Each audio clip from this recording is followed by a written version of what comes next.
বন্ধুরা, আজকের ভিডিওতে একটা মোটিভেশনাল গল্প বলবো। এই গল্প আমাদেরকে আমাদের জীবনে শান্তির খোঁজ দেবে। এক রাজ্যে এক রাজা ছিলেন। সেই রাজার বিশাল রাজত্ব ছিল। তার যে রাজসভায় যে সভাসদেরা ছিলেন তারা সবাই গুণী ব্যক্তি ছিলেন। রাজার রাজকোষে কখনো অর্থের অভাব ছিল না। রাজার যে শস্য ভাণ্ডার ছিল তাও পরিপূর্ণ ছিল। অর্থাৎ এক কথায় তিনি সফল একজন রাজা ছিলেন। তার রাজ্যে সবাই কিন্তু সুখে শান্তিতে বসবাস করত। কিন্তু এত কিছুর পরেও রাজা প্রতিদিন রাতে যখন শুতে যেতেন তার এই অনুভূতিটা আসতো যে এত কিছুর পরেও আমার মনে শান্তি নেই কেন, আমার মনে আনন্দ নেই কেন, আমার কীরকম একটা যেন অসন্তোষ সবসময় মনের মধ্যে চলাচল করে। এরকম বহুদিন রাত্রে ঘুমোতে যাওয়ার আগে এইরকম অসন্তোষ নিয়ে রাজা ঘুমোতে যান। তার মনে শান্তি নেই। তিনি পরের দিন রাজসভায় আবার আসেন, এই নিয়ে বিভিন্ন আলোচনাও হয়, কিন্তু এর কোনো সমাধানের রাস্তা তিনি পাচ্ছেন না। এই সময় হঠাৎ করে তিনি খোঁজ পান যে তার রাজ্যেরই একদম প্রত্যন্ত দিকে একটা পাহাড়ের ধারে একজন মানুষ আছেন যিনি অত্যন্ত জ্ঞানী এবং তার সংস্পর্শে যারা আসে তারা আলোর সন্ধান পায়। রাজা এই কথা শোনার পরে ভাবেন যে আমার এই রাজ্যে রয়েছে, আমি জানতে পারিনি, তাহলে আমাকে তো এই মানুষটির খোঁজে যেতে হবে। এই বলে রাজা তার বিভিন্ন সেনাবর্গকে বলেন যে ওনাকে আমার কাছে আসতে বলো। তার সেনাপতি এসে খবর দেয় যে উনি কারোর কাছে আসেন না, আপনাকেই ওনার কাছে যেতে হবে। একথা শোনার পরে রাজা একদিন আর রাজ্যের সেই প্রত্যন্ত এলাকায় সেই পাহাড়ি জায়গায় যাওয়ার জন্য প্রস্তুত হন।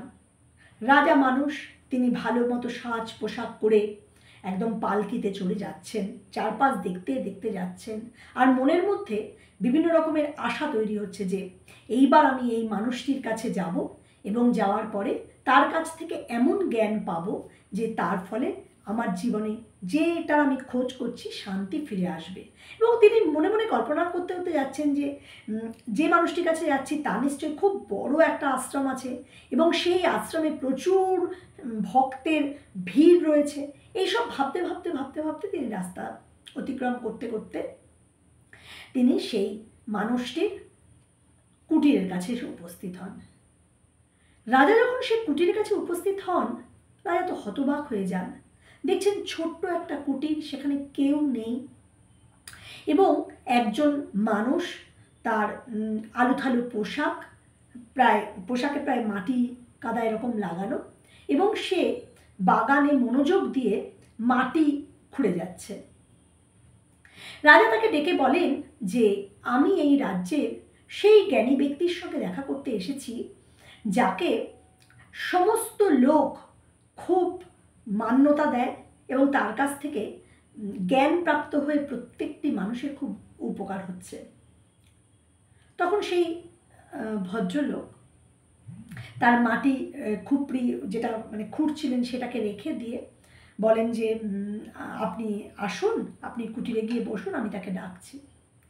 এবার বেশ কিছুক্ষণ পরে রাজা গিয়ে সেই কুটিরে বসেছেন, চারদিক দেখছেন যে সেখানে কোনো জ্ঞানের পুস্তকও নেই, কিছুই নেই। হ্যাঁ, তিনি একটু মনে মনে না হতাশ হচ্ছেন যে এটা কি, মানে কার কাছে এসে পৌঁছলাম। এবার খানিকক্ষণ পরে সেই ভদ্রলোক, তার পোশাক সেরকম আলুথালু, হাতে খালি সেই মাটি খুঁড়ছিলেন, সেই যন্ত্রটি নেই, এসে দাঁড়িয়েছেন। বলছে কী ব্যাপার, আপনি এলেন, আপনাকে সেই ভদ্রলোককে ডাকতে বললাম না? যে আমি সেই ভদ্রলোক।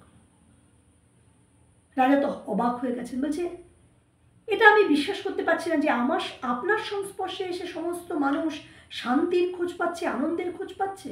আপনার ঘরে না আছে কোনো জ্ঞানের পুস্তক, হ্যাঁ, না কোনো শিষ্যদের জন্য বসার জায়গা। আমি ঠিক ব্যাপারটা বুঝতে পারছি না।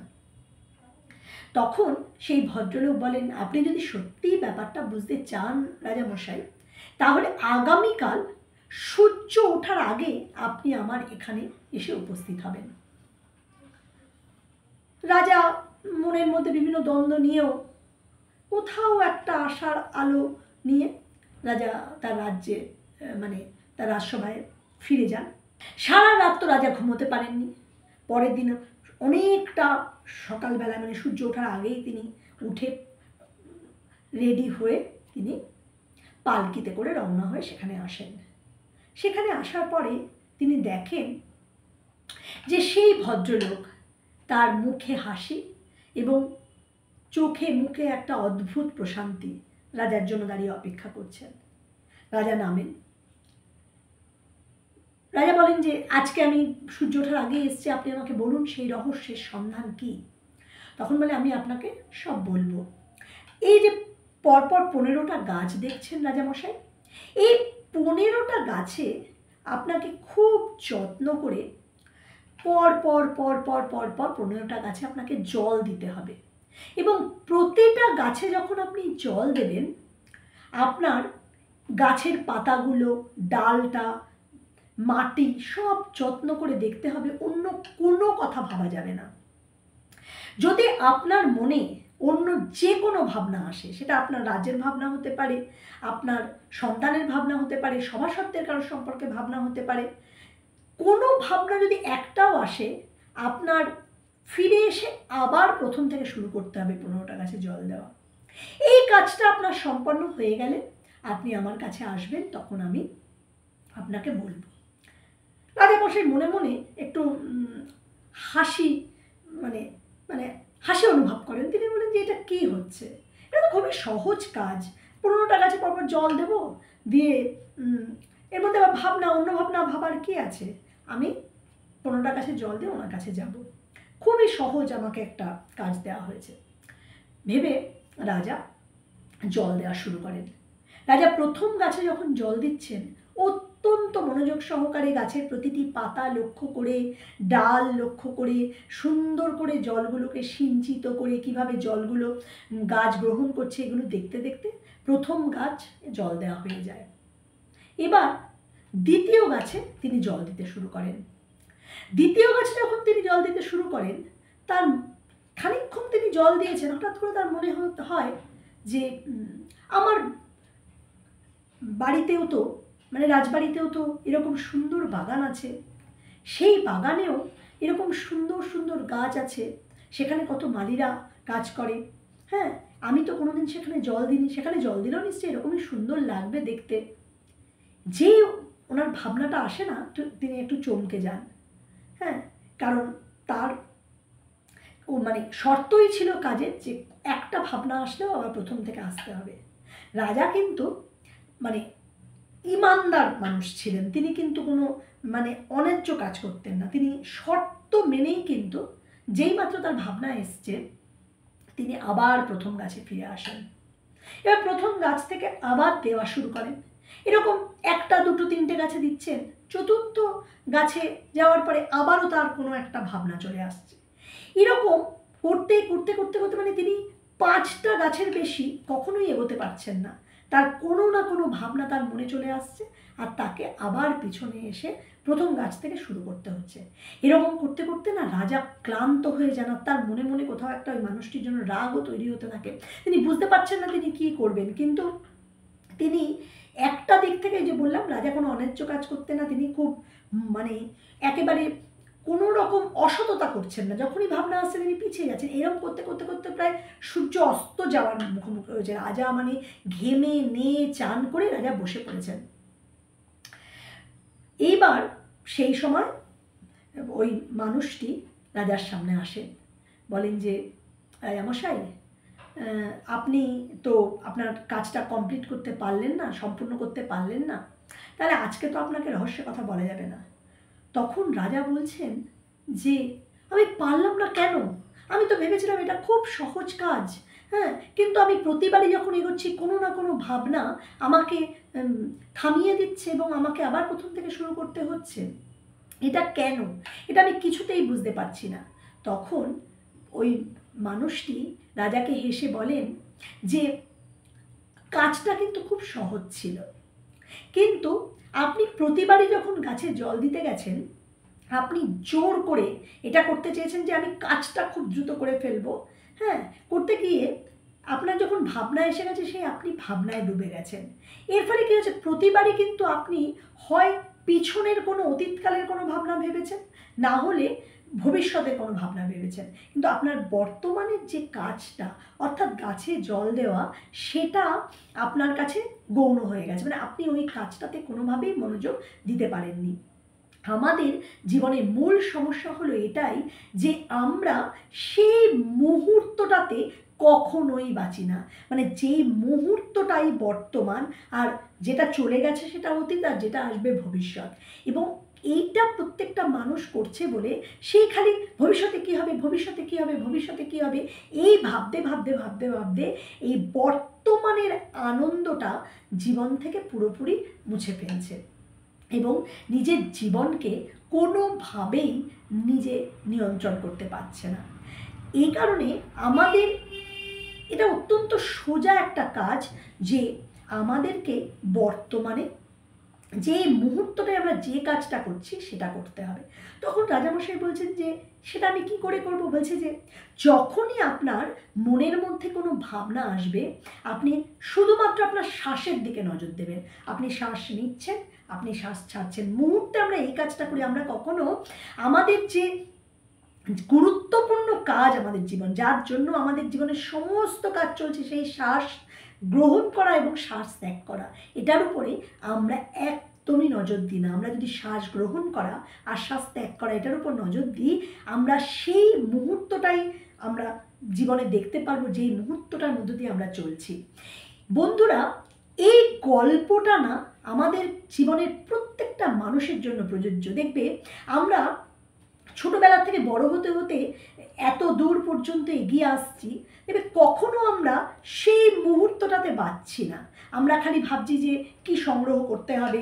যখন ধরো তুমি খেতে বসেছো, খাওয়ার সময় তোমার মনে হচ্ছে যে আমার ওই ওই ওই কাজগুলো বাকি রয়ে গেছে, তার মানে তুমি কিন্তু খাওয়াটা উপভোগ করলে না। আবার যখন কাজগুলো হচ্ছে তখন তুমি ভাবছো উফ কখন কাজের থেকে ছুটি পাবো, আমাকে একটা হলিডেতে যেতে হবে। আবার যখন তুমি হলিডেতে যাচ্ছ তখনও গিয়ে তুমি শান্তি পাচ্ছ না, কারণ তুমি হলিডেতে ভাবছো যে উফ আবার ফিরে এসে আমাকে এত সুন্দর জায়গায় এসেছি কিন্তু এখানে তো থাকতে পারবো না, আবার ফিরে এসে আমাকে সেই কাজের মধ্যে ঢুকতে হবে। তার মানে আমি একটা উদাহরণ দিলাম যে দেখো, খাওয়ার সময় তুমি খাওয়াটাকে উপভোগ করছো না, কাজের সময় তুমি কাজটাকে মন দিয়ে করছো না, ভালোবেসে করছো না। আবার যখন তুমি বেড়াতে গেছো তখনও কিন্তু তুমি প্রাকৃতিক সৌন্দর্য দেখছো, সবই দেখছো, কিন্তু ফিরে এসে তোমাকে আবার কাজে ব্যাক করতে হবে, সেটা নিয়ে ভাবিত হচ্ছ। তাহলে বন্ধুরা, তার মানে বুঝতে পারছো ব্যাপারটা যে আমরা কখনোই সেই মুহূর্তটাতে থাকছি না, আমরা সব সময় অতিরিক্ত ভেবে আগের স্টেপটাতে চলে যাচ্ছি। এর ফলে আমাদের জীবনে অশান্তি তৈরি হচ্ছে, আমাদের মনটা শান্ত হচ্ছে না, এবং আমাদের মন শান্ত হচ্ছে না বলেই আমাদের জীবনে শান্তির খোঁজটা আমরা পাচ্ছি না। বন্ধুরা, এই গল্পটা আমাদেরকে শেখায় আমরা যদি মুহূর্তটায় বাঁচতে পারি, এবং মুহূর্তে বাঁচার জন্য আমাদের একদিনে তো এটা হবে না, এটা অনেক দিনের অভ্যাসের ফলে হবে। আমাদেরকে কিন্তু আমাদের শ্বাসের দিকে ধ্যান দিতে হবে। অর্থাৎ শ্বাসের ধ্যান মানে কি, আমি যখনই ধরো আমরা কোনো রান্না করতে যাচ্ছি, রান্না করার সময় আমি হয়তো অন্য কথা ভাবছি, কিন্তু তুমি রান্নায় তাহলে তোমার সেই পজিটিভ এনার্জিটা কিন্তু মিশছে না। তুমি যখন রান্না করবে তোমার অন্য কথা একটা মনে এসে গেল, তুমি সঙ্গে সঙ্গে শ্বাস নেওয়া এবং শ্বাস ছাড়া এই জিনিসটা যদি অভ্যাস করো, দেখবে যে মুহূর্তের মধ্যে তোমার যে ভাবনাটা এসেছিল সেটা কেটে গিয়ে তুমি শুধুমাত্র রান্নাটাই ভালোবেসে করছো।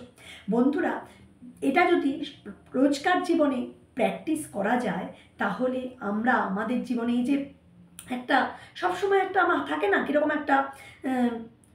একটা ইরিটেশন তৈরি হচ্ছে, কেমন যেন সব কিছু পাওয়ার পরেও আধুনিক জীবনে সমস্ত সুযোগ সুবিধা ভোগ করার পরেও কোথাও যেন একটা মনে হচ্ছে কি চাইছি সেটা না দূর হয়ে যাবে। তুমি দেখবে একটা তোমার মধ্যে একটা ফুরফুরে মেজাজ তৈরি হচ্ছে, তুমি আনন্দের সাগরে ভাসছো। বন্ধুরা, কিছু সময়ের জন্য হলেও প্রত্যেক দিন তুমি মনে করে এই কাজটা করো, দেখবে আস্তে আস্তে আস্তে আস্তে সব কাজের মধ্যেই না তুমি একটা আনন্দ খুঁজে পাবে। অর্থাৎ তোমার প্রতিটা কাজ, দিনের প্রতিটা কাজের মধ্যেই তোমাকে নিজেকে ধ্যানের অবস্থা আনতে হবে। তাহলে বন্ধুরা, এই গল্পটা আমাদের জীবনে অনেকটা শান্তির খোঁজ দেবে যদি আমরা সঠিকভাবে অভ্যাস করতে পারি। ভালো থেকো বন্ধুরা, দেখা হবে পরের ভিডিওতে।